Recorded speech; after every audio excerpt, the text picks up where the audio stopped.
వాజీ news కి స్వాగతం. నా పేరు మీనా కొండతాల. ముందుగా వాజీ హెడ్లైన్స్ చూద్దాం. 2047 నాటికి ప్రపంచ దేశాల్లో ఆత్మనిర్భర దేశంగా భారత్ 10,000 మొక్కలు నాటే కార్యక్రమంలో రాష్ట్ర governor Abdul Nazir.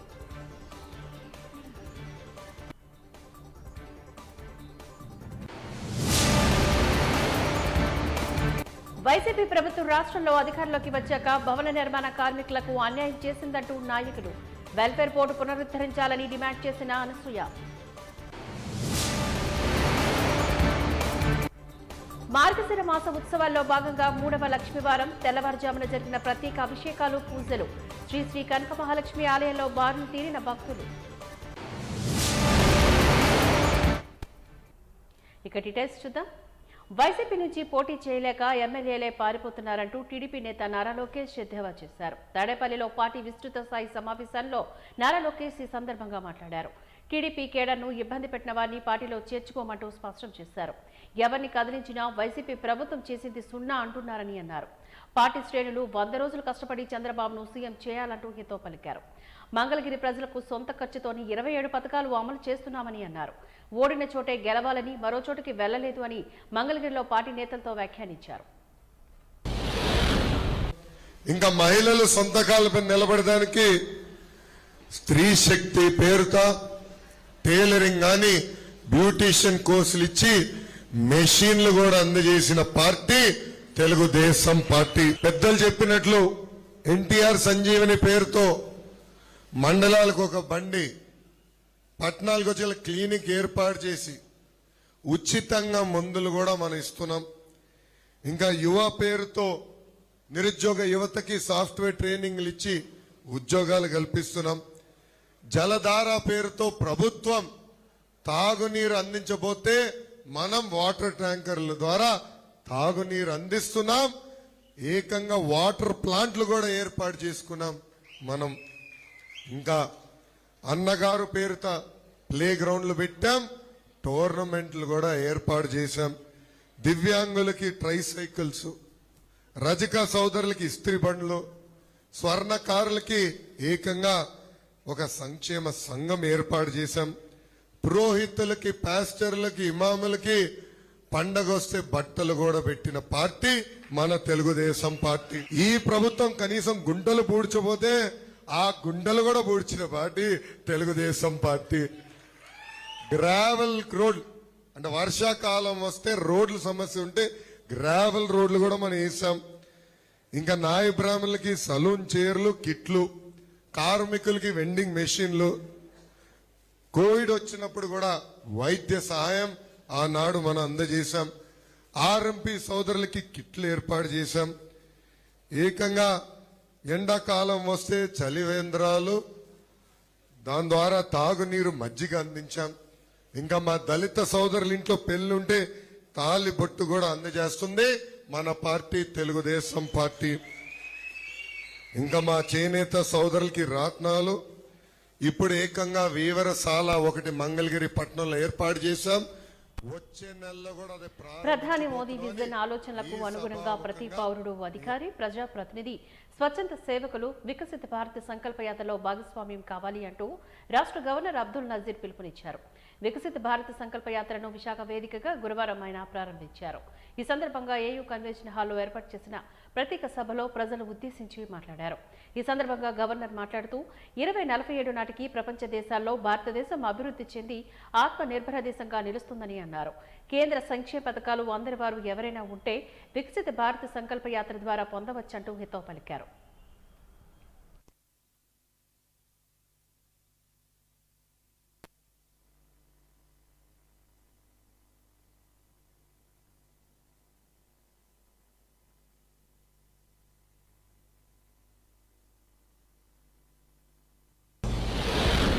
And it has started in Greater Visakhapatnam Municipal Corporation on 9th December 2023 and is scheduled till 31st Jan 2024. It has been covering 2 wards so far, and till so far it has covered 38 wards, wherein around 18,955 beneficiaries have attended the program till so far. Under the various schemes of Government of India, PMAY Urban 24,192 beneficiaries have been given houses, totaling a bank linkage amount of up to 311 crores. Under PMAY, 118,000 houses have been sanctioned, spread across 63 layouts in the city. Under PM Swanidhi, 23,675 beneficiaries have benefited from the program, totaling an amount of 26.21 crores. Under Amrut, Phase 1 and Phase 2 put together, roughly 1,000 crores have been given to this corporation, and all these projects are in various stages of execution. ఈరోజు భారత ప్రభుత్వం వికసిత్ భారత్ సంకల్ప యాత్రలో భాగంగా prime minister గారు ఇది దేశవ్యాప్తంగా కూడా ఈ కార్యక్రమాన్ని ఏర్పాటు చేయడం జరిగింది. ఇందులో చాలా పథకాలు ఉన్నాయి. ఆ పథకాలు మీ అందరికీ చేరువ అవ్వాలని ఈరోజు వికసిత్ భారత్ యాత్ర ద్వారా ప్రతి ఒక్కరికి కూడా ఎవరైతే లబ్ధిదారులు ఉన్నారో వాళ్ళందరికీ కూడా ఈ యాత్ర ద్వారా అందరికీ లబ్ధి చేకూరాలనే ముఖ్య ఉద్దేశంతో ప్రతి రాష్ట్రంలో కూడా ఈ కార్యక్రమాలు ఏర్పాటు చేయడం జరిగింది. దాంట్లో భాగంగా మనము ఇప్పటివరకు అయితే రాష్ట్ర ప్రభుత్వం ఎన్నో సంక్షేమ పథకాలు మన ముఖ్యమంత్రి శ్రీ వైఎస్ జగన్మోహన్ రెడ్డి గారు ఎన్నో సంక్షేమ పథకాలు ఏ విధంగా ఇస్తున్నారో, అలాగే జగనన్న అమ్మఒడి, జగనన్న విద్యా దీవెన, వసతి దీవెన, చేదోడు, జగనన్న చేదోడు, ఇలాంటి పథకాలన్నీ ఏ విధంగా రాష్ట్ర ప్రభుత్వము అందిస్తుందో అలాగే మన ప్రైమ్ మినిస్టర్ గారు నరేంద్ర మోదీ గారు ప్రతి గ్రామంలో కూడా ఈ పథకాలు దేశవ్యాప్తంగా అందించాలనే ముఖ్య ఉద్దేశంతో ఈ యాత్ర అన్నది వికసిత్ భారత్ యాత్ర అన్నది ఏర్పాటు చేయడం జరిగింది.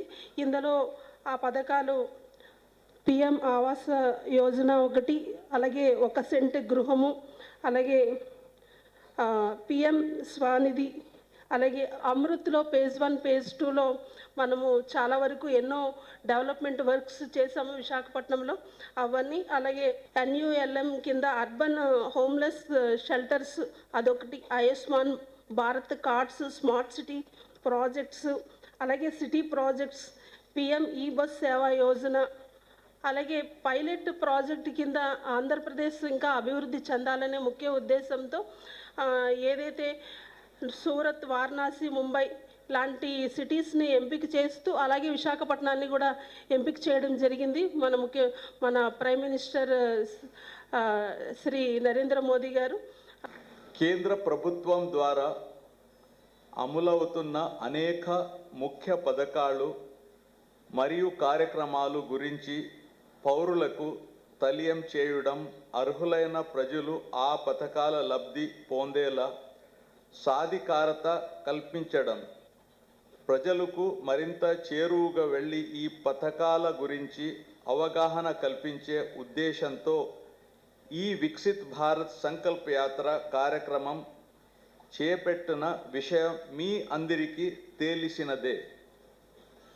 The Government of India, with participation of states and union territories, is actively engaged in the mission of saturation through its flagship schemes for providing basic amenities like sanitation facilities, essential financial services, access to LPG connections, housing for the poor, food security, proper nutrition, reliable health care, clean drinking water, quality education, etc., and making required services accessible to all targeted and eligible beneficiaries.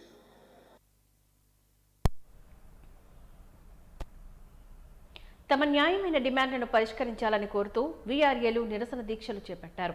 ఈమెకు GVMC Gandhi విగ్రహం వద్ద ఫ్లెక్సీలు, నినాదాలతోని హోరెత్తించారు. వీఆర్ఏల రాష్ట్ర association పిలుపు మేరకు రాష్ట్ర వ్యాప్తంగా నిర్వహించిన ధర్నాలో భాగంగా విశాఖలోని జిల్లా అధ్యక్షులు వెంకట్రావు మీడియాతో మాట్లాడారు. పక్ష ప్రనేతగా సీఎం జగన్మోహన్ రెడ్డి తమ దీక్ష శిబిరాల వద్దకు చేరుకుని అధికారం రాగానే తమ సమస్యలు పరిష్కరిస్తామని హామీ ఇచ్చారంటూ గుర్తు చేశారు. అధికారంలోకి వచ్చి 4 ఏళ్లు గడుస్తున్నా కూడా నేటికి వీఆర్ఏల సమస్యలుగానే ఉండిపోతున్నాయని ఆవేదన వ్యక్తం చేశారు. ప్రభుత్వ ఉద్యోగులుగా గుర్తించాలని, పే స్కేల్ వర్తింపచేయాలని, నామినీ వీఆర్ఏలను శాశ్వత ఉద్యోగులుగా పరిగణించాలని వారు డిమాండ్ చేస్తున్నారు. ప్రభుత్వం ప్రకటించిన 500 రూపాయల డిఏను వేతనంతో పాటుగా 2018 నుంచి జీతంతో కలిపి తక్షణమే విడుదల చేయాలని కోరుతున్నారు.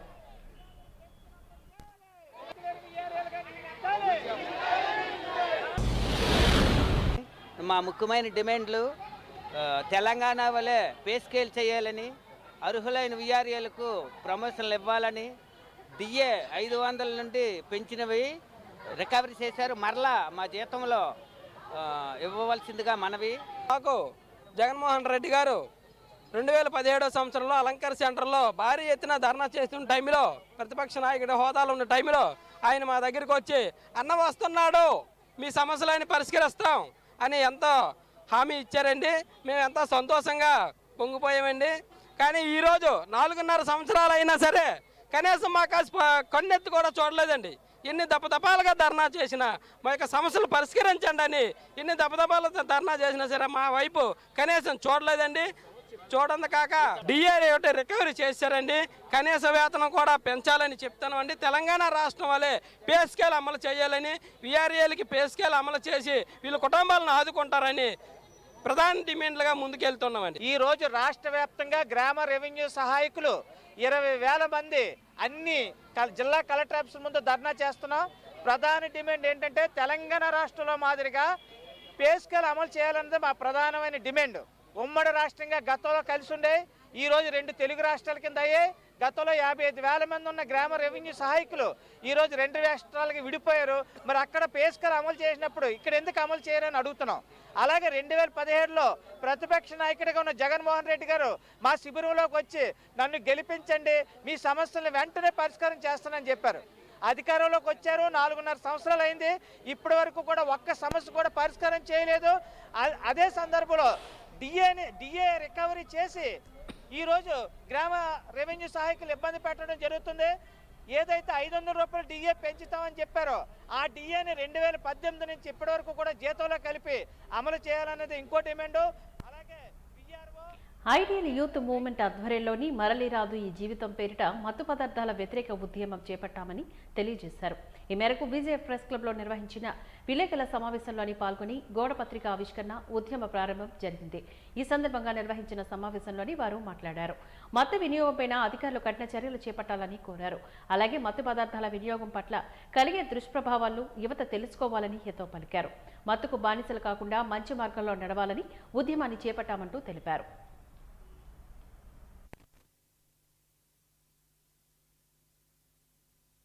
చేయలేకపోయారు. అవును సార్, ఈసారి కొంచెం సీరియస్ యాక్షన్ తీసుకోవాలి. ఈ విషయాలు ప్రెస్ నోట్ ఉందండి, ప్రెస్ నోట్ ఇస్తారు సార్.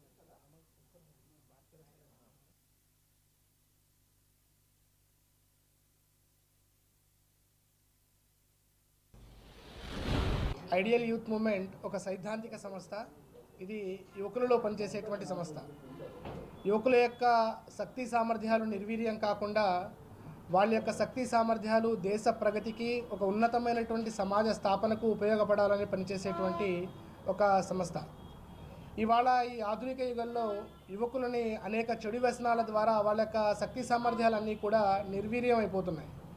దీని ద్వారా దేశ భవిష్యత్ అనేది అంధకారంలోకి వెళ్ళిపోయేటువంటి అవకాశాలు ఎక్కువగా ఉన్నాయి.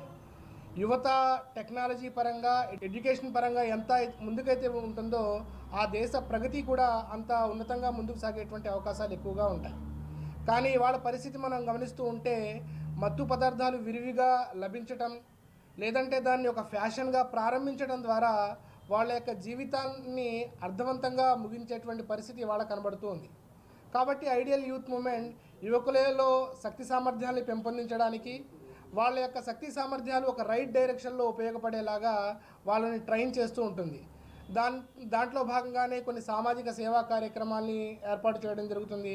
అదేవిధంగా సమాజంలో జరిగేటువంటి చెడులు ఏవైతే ఉన్నాయో వాటిని ప్రశ్నించేటువంటి తత్వాన్ని కూడా యువకులలో పెంపొందించడానికి ప్రయత్నం చేస్తూ ఉంటుంది. విశాఖ దక్షిణ నియోజకవర్గ ఎమ్మెల్యే వాసుపల్లి గణేష్ కుమార్ ఉద్యోగుల పోస్టింగ్లను బదిలీల ద్వారా లక్షలాది రూపాయలు వసూలు చేస్తున్నారని జనసేన నాయకులు 39వ వార్డు కార్పొరేటర్ సాదిక్ తీవ్ర స్థాయిలో ఆరోపించారు. గురువారం విశాఖలో తన కార్యాలయంలో ఏర్పాటు చేసిన మీడియా సమావేశంలోని పాల్గొని ఆయన మాట్లాడారు.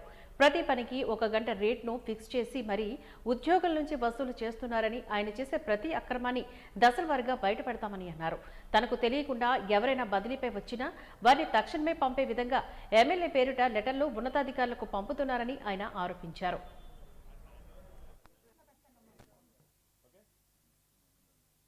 జై జనసేన, జై జనసేన.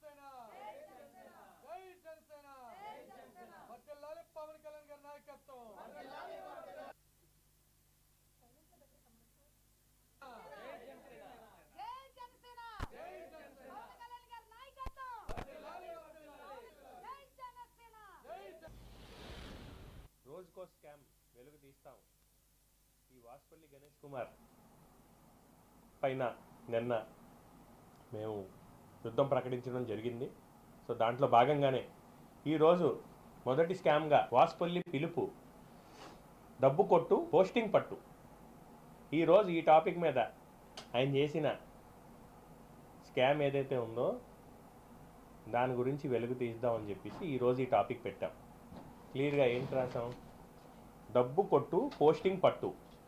ఏదైతే మనందరికీ తెలుసు, ఈ మధ్యలో మనకి చాలా ట్రాన్స్ఫర్స్ ఇవన్నీ కూడా జరిగాయి.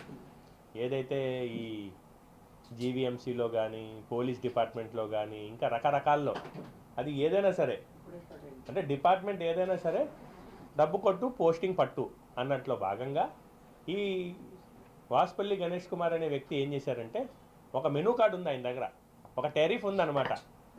మనం ఏదైతే హోటల్కో, రెస్టారెంట్కో ఏదైనా మనం వెళ్ళాం అనుకోండి, బాబు మెనూ చూపించు అన్నట్టు ఎలాగైతే మెనూ తీసుకొని, మెనూ కార్డు తీసుకొని ఏదో ఆర్డర్ ఇస్తాం కదా, అలాగా ఎవరైనా సరే ఆయన ఆఫీస్కి వెళ్ళాలన్నా, ఎవరైనా సరే ఏదైనా పోస్టింగ్ కావాలన్నా ఒక మెనూ కార్డు ఉంది.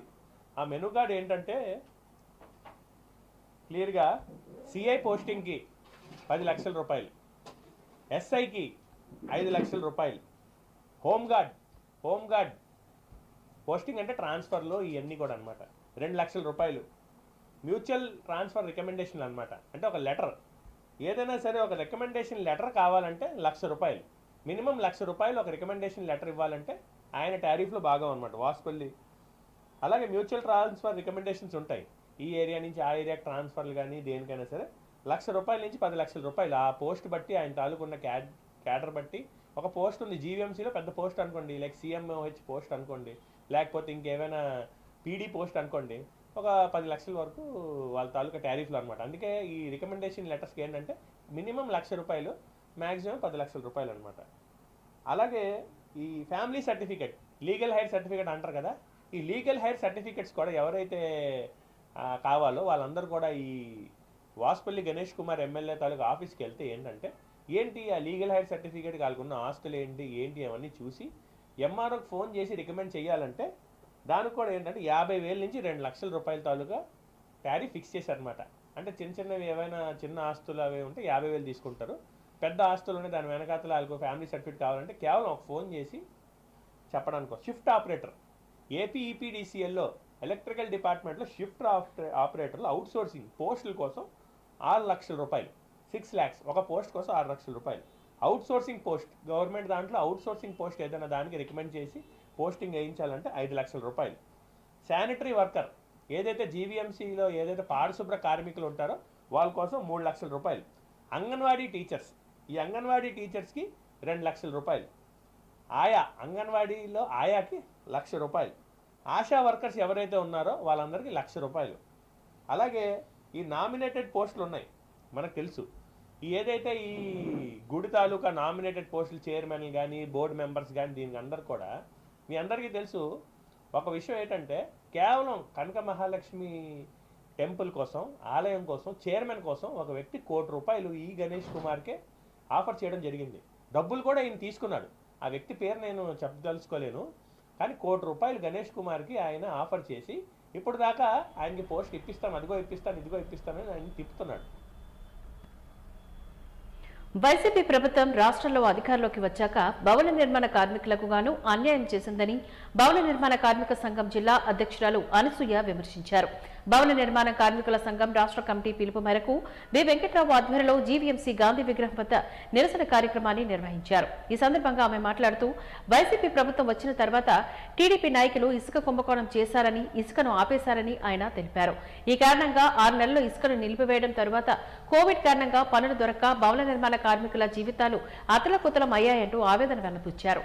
సిఐటియు ప్రధాన కార్యదర్శి ఆర్కేఎస్పీ కుమార్ ఈ సందర్భంగా మాట్లాడుతూ, భవన నిర్మాణ కార్మికులకు చెందిన డబ్బులు సుమారు 1300 కోట్ల రూపాయలు వేరే పథకాల కోసం మళ్లించి భవన నిర్మాణ కార్మికుల పొట్ల కొట్టడం జరిగిందని ఆరోపించారు.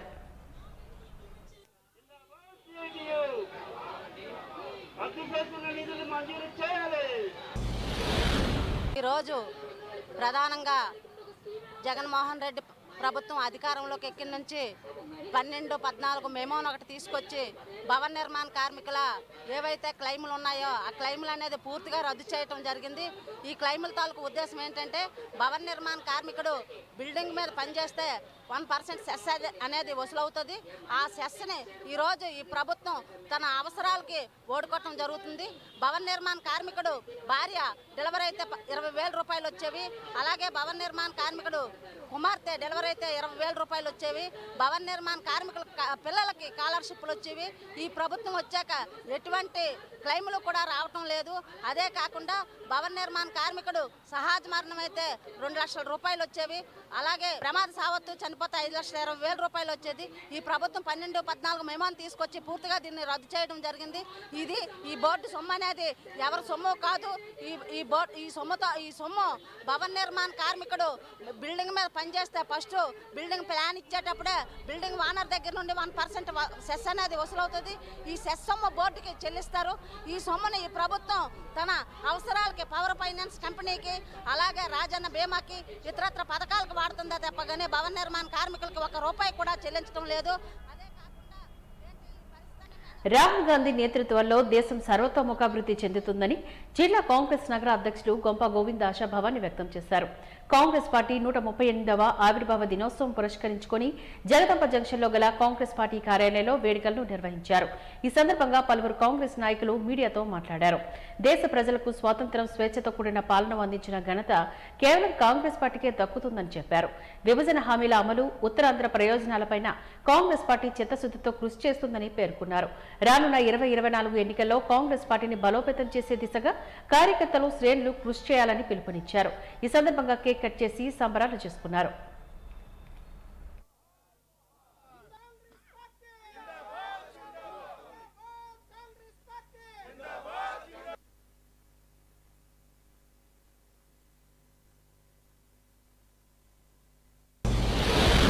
భారతదేశంలోని కాంగ్రెస్ పార్టీ 138 సంవత్సరాలు పూర్తి చేసుకున్న శుభతరుణంలో ఈ పార్టీ ఆవిర్భావంకి ముందు మనం అనేక వందల సంవత్సరాలటువంటి బ్రిటిష్ చెరల నుంచి విముక్తి పొందినటువంటి భారతదేశాన్ని విముక్తి పొందించినటువంటి కాంగ్రెస్ పార్టీ ఘనత ఈరోజు ప్రపంచ దేశాల్లోని అత్యున్నత స్థానాల్లో మన భారతదేశం కూడా ఒక స్థానం కైవసం చేసుకున్నది అని అంటే అది కాంగ్రెస్ పార్టీ పుణ్యమే.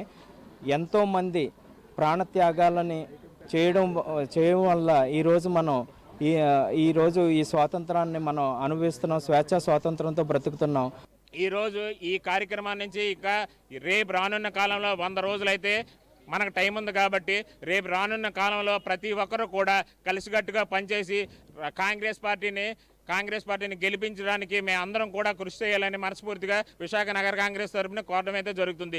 అందులో భాగంగా ఈరోజు మా పిసిసి అధ్యక్షులు రుద్రరాజు గారి ఆదేశాల మేరకు ఈరోజు అభివృద్ధి కార్యక్రమాలు జరుగుతున్నాయంటే ఇది కాంగ్రెస్ తాలూకా అభిమానం, ప్రేమ.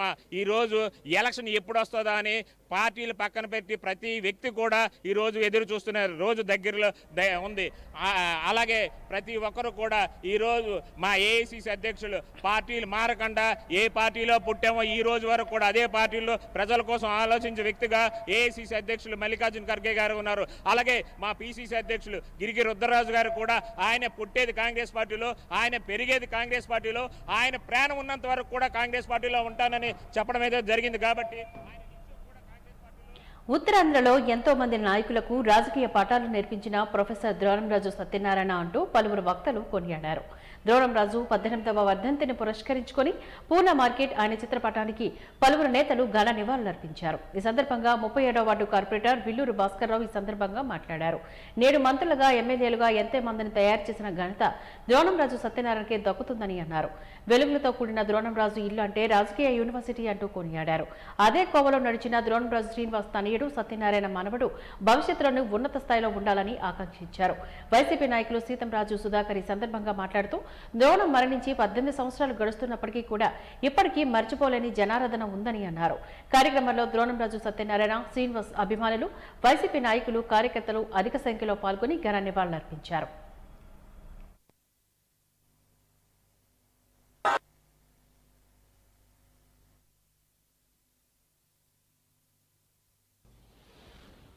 పద్దెనిమిదవ వర్ధంతిని పురస్కరించుకుని ఆయనకి ఘనమైన నివాళులు ఈ 35వ వార్డులో అందరి సమక్షంలో ఆయనకి ఘనంగా నివాళులు అర్పించడం జరిగింది. ఎందుకంటే గవర్నరాజు గారు ఒక మినిస్టర్ తప్ప ఆయన చేయని పదవి లేదు. రాజ్యసభ 2 సార్లు, లోక్సభ ఎమ్మెల్యేగా, జిల్లా పరిషత్ చైర్మన్గా, ఉడా చైర్మన్గా ఈ 3 జిల్లాల్లో చాలా నీతివంతమైన పాలన అందించి చాలా ఆనెస్ట్గా ఉండి ఎంతోమంది శిష్యులను తయారు చేసి ఇప్పుడు సమకాలీన రాజకీయాలు ఇప్పుడు కూడా ఆయన శిష్యులు అత్యంత ఉన్నత పదవుల్లో ఉండి చాలామంది రాజకీయ జనజీవన స్రవంతిలోకి ఆయన రాజకీయ జీవితాల్లోకి చాలామందిని తీసుకొచ్చారు. సో అలాంటి మహానుభావుడికి నివాళులు అర్పించో ఆయన జీవితం చాలామంది రాజకీయాల్లో ఉన్న మాలాంటి వాళ్ళకి ఆదర్శప్రాయమని తెలియజేస్తూ శ్రీ ద్రోణరాజు సత్యనారాయణ గారి 18వ వర్ధంతి కార్యక్రమం ఈరోజు మా 35వ వార్డు విశాఖ దక్షిణ నియోజకవర్గంలో చేయడం జరిగింది. ద్రోణరాజు సత్యనారాయణ గారి గురించి మాట్లాడాలి అని అంటే ఎందుకంటే మాటలు సరిపోవు. ఆయన రాజకీయ అపర చాణక్యులే కాకుండా రాజకీయ యూనివర్సిటీకి ఆయన అధ్యాపకులు, ఆయన శిష్యర్గంలో ఎంతోమంది రాజకీయ ఓనమాలు నేర్చుకొని ప్రతి ఒక్కరు కూడా ఈరోజు చట్టసభల్లో అడుగు పెట్టడం జరిగింది. రాజకీయంలో చాలామంది ఏంటంటే ఒక మాఫియా లాగా వాళ్ళ తాలూకా కుటుంబీకులనే రాజకీయ వారసులుగా ఈరోజు వరకు అంటే మనం ఎంతోమందిని చూస్తూ ఎంతోమందిని రాజకీయ వారసులుగా వాళ్ళ తాలూకా వారసుల్ని చేయడం మనం చూస్తూ ఉన్నాం. కానీ ద్రోణరాజు సత్యనారాయణ గారి దగ్గర అయితే మాత్రం దానికి భిన్నంగా కష్టపడిన కార్యకర్త ప్రతి ఒక్కరిని కూడా ఒక కార్పొరేటర్గా, ఒక ఎమ్మెల్యేగా, ఒక ఎమ్మెల్సీగా, ఆఖరికి మినిస్ట్రీగా కూడా తయారు చేసి తీర్చిదిద్దిన ఘనత మన ద్రోణరాజు సత్యనారాయణ గారిది. అటువంటి నాయకుల తాలూకా విగ్రహం మా వార్డులో ఉండడం మాకు ఆనందంగా ఉంది. అటువంటి నాయకుని నాయకత్వంలో మేమందరూ కూడా గతంలో పనిచేయడం, అలాగే ఆయన శిష్యర్గం, ఆయన శిష్యులు అని చెప్పుకోవడానికి కూడా నాకు ఆనందంగా ఉందని చెప్పి ఆయన వేసిన అడుగులు, ఆయన వేసిన బాటలో మేమందరం కూడా ఆయన తాలూకా మార్గంలో అనుసరిస్తూ మేము నడుస్తామని చెప్పేసి మీడియా ద్వారా తెలియజేసుకుంటూ సెలవు. విశాఖపట్నం 1 టౌన్ ప్రాంతంలో గల శ్రీ శ్రీ కనకమహాలక్ష్మి అమ్మవారి దేవాలయంలో జరుగుతున్న మార్గశిర మాస ఉత్సవాల్లో భాగంగా 3వ లక్ష్మీవారం తెల్లవారుజామున జరిగే ప్రత్యేక అభిషేకాలు, పూజలు నిర్వహించారు. ఆలయ ఈవో శిరీష అమ్మవారికి తొలి పూజలను గావించారు. అమ్మవారికి స్వర్ణ కవచంతో అలంకరణ పూర్తి చేశారు. అనంతరం దేవాలయ ప్రాంగణంలో 250 మంది మహిళల సామూహిక కుంకుమ పూజలు నిర్వహించి భక్తులు అధిక సంఖ్యలో పూజల్లో పాల్గొన్నారు. భక్తులు తెల్లవారుజాము నుంచే క్యూ లైన్లో బారులు తీరారు.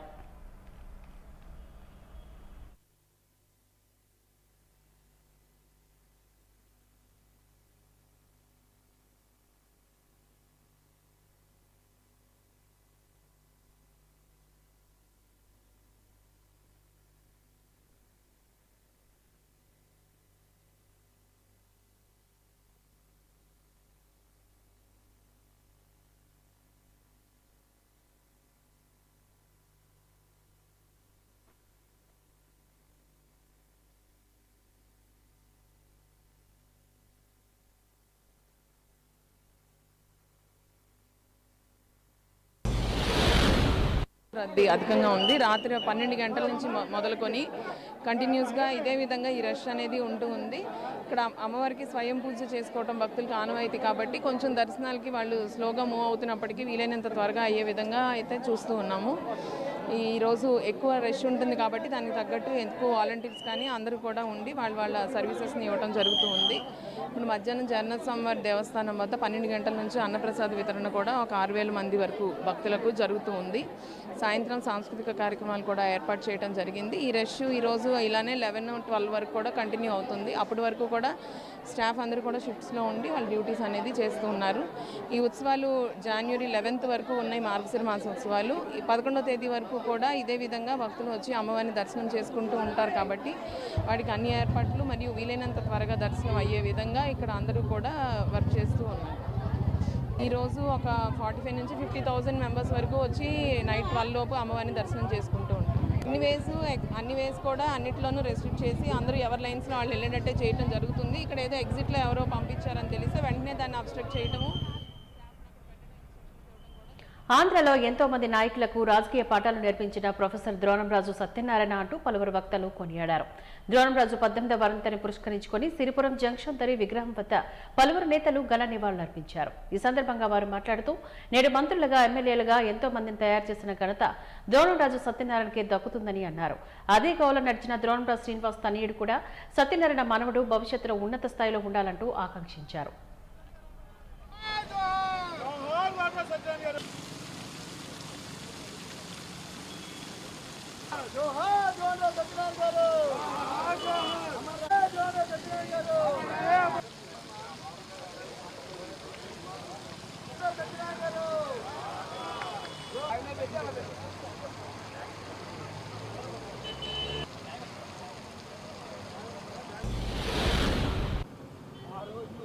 ఈరోజు మా తాతగారు స్వర్గీయ ద్రోణరాజు సత్యనారాయణ గారి 18వ వర్ధంతి సందర్భంగా ఈరోజు ఇక్కడ సిరిపురం సర్కిల్లో మొత్తం ఆయన అభిమానులు, అలాగే పార్టీ సభ్యులు, అలాగే విశాఖపట్నం ప్రజలందరూ కూడా ఈరోజు ఆయన్ని గుర్తు చేసుకునే విధంగా ఇక్కడికి వచ్చి ఆయన్ని స్మరించుకునే అవకాశం దొరికినందుకు ముందుగా అందరికీ నా ధన్యవాదాలు. ఆయన ఉత్తరాంధ్రకి చేసిన సేవలు మనందరికీ తెలుసు.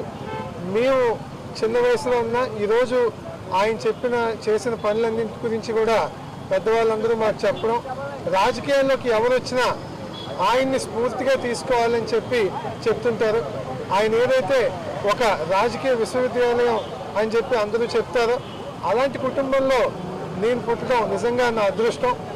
ఆయన విశాఖపట్నానికే రాజకీయాల్లో మొక్క. 1978 తర్వాత హిందూ శాసనసభ్యుడు, 77లో తెన్నేటి విశ్వనాథన్ గడగడలు ఆడించినటువంటి మహావీరుడు, పార్లమెంట్ సభ్యులు, విశాఖ నగరాన్ని పుట్టించినటువంటి రాజకీయ బిడ్డ, విశాఖపట్నం వారసులు. నగరాన్ని 1980లో విశాఖపట్నం నగరాభివృద్ధి సంస్థకి మొట్టమొదట వారు చైర్మన్గా ఈ ఎంఈపీ కాలనీ కానీ, సీతమ్మధార కానీ, విశాఖపట్నంలో నగరాలన్నిటికీ కూడా ప్లాన్ ప్రకారంగా తీర్చిదిద్దినటువంటి మహానాయకుడు, గొప్ప నాయకుడు. ఓ పల్లెల్లో పుట్టి ఉత్తరాంధ్రకు ఒక్కదానికే పరిమితం కాదు, రాష్ట్రాన్ని తన భుజాల మీద వేసుకుని ఢిల్లీలో తన కలవిప్పినటువంటి రాజకీయ మేధావి. అటువంటి మనుషులు ఈవేళ దూరంగా కనిపిస్తున్నారు. ప్రజలకు సమస్యలు ఉంటే ప్రజల్లో కలిసిపోయే మనిషి ద్రోణరాజు సత్యనారాయణ గారు. గౌరవనీయులైనటువంటి ద్రోణరాజు సత్యనారాయణ గారి 18వ వర్ధంతి కార్యక్రమాన్ని ఆయన వారసులైనటువంటి ద్రోణరాజు శ్రీవాత్సవ గారి ఆధ్వర్యంలో విశాఖపట్నంలో సిరిపురం జంక్షన్లో ఘనంగా నిర్వహించడం జరుగుతూ ఉంది. ఉత్తరాంధ్ర జిల్లాలకే కాదు, గల్లీ నుంచి ఢిల్లీ వరకు కూడా ఆయన నినాదం, ఆయన వాయిస్ వినిపించినటువంటి ఒక మహోన్నతమైనటువంటి వ్యక్తి. ఈరోజు ఉత్తరాంధ్ర జిల్లాల్లో ఉన్నటువంటి ప్రతి నాయకుడు కూడా ఆయన శిష్యులు, అంతమంది శిష్యులను తయారు చేసినటువంటి ఘనత, ఒక రాజకీయ గురువు, రాజకీయ ద్రోణాచార్యుడు, రాజకీయ విశ్వవిద్యాలయంలాగా ఆయన నడిపినటువంటి విధానం, అదంతా కూడా ఈ రోజుకి అందరికీ కూడా గుర్తే. మరి ఆయన ఆశీస్సులు శ్రీవాత్సవ్కి మెండుగా ఉండాలని, ఆయన వారసత్వాన్ని శ్రీవాత్సవ్ ముందుకు తీసుకువెళ్లే విధంగా పార్టీ కూడా గౌరవించి ఆయన్ని పదవుల్లో రేపు రాబోయే ఎలక్షన్స్లో ఆయనకు ఒక అవకాశం కూడా కల్పించాలని చెప్పి ఈ సందర్భంగా మేము తెలియజేస్తూ మరి ఇంత చక్కని కార్యక్రమంలో పాల్గొనే వాజన్ న్యూస్ ముగించే ముందు ముఖ్యాంశాలు మరొకసారి చూద్దాం. 2047 నాటికి ప్రపంచ దేశాల్లో ఆత్మనిర్భర దేశంగా భారత్, 10,000 మొక్కల నాటే కార్యక్రమంలో రాష్ట్ర గవర్నర్ అబ్దుల్ నజీర్.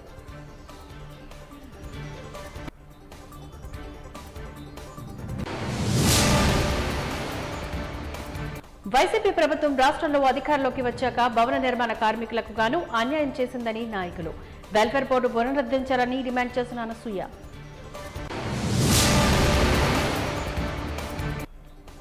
మార్గశిర మాసోత్సవాల్లో భాగంగా 3వ లక్ష్మీవారం తెల్లవారుజామున జరిగిన ప్రత్యేక అభిషేకాలు, పూజలు. శ్రీ శ్రీ కనక మహాలక్ష్మి ఆలయంలో బారులు తీరిన భక్తులు. వాజీ న్యూస్ ఇంతటితో సమాప్తం. నమస్కారం.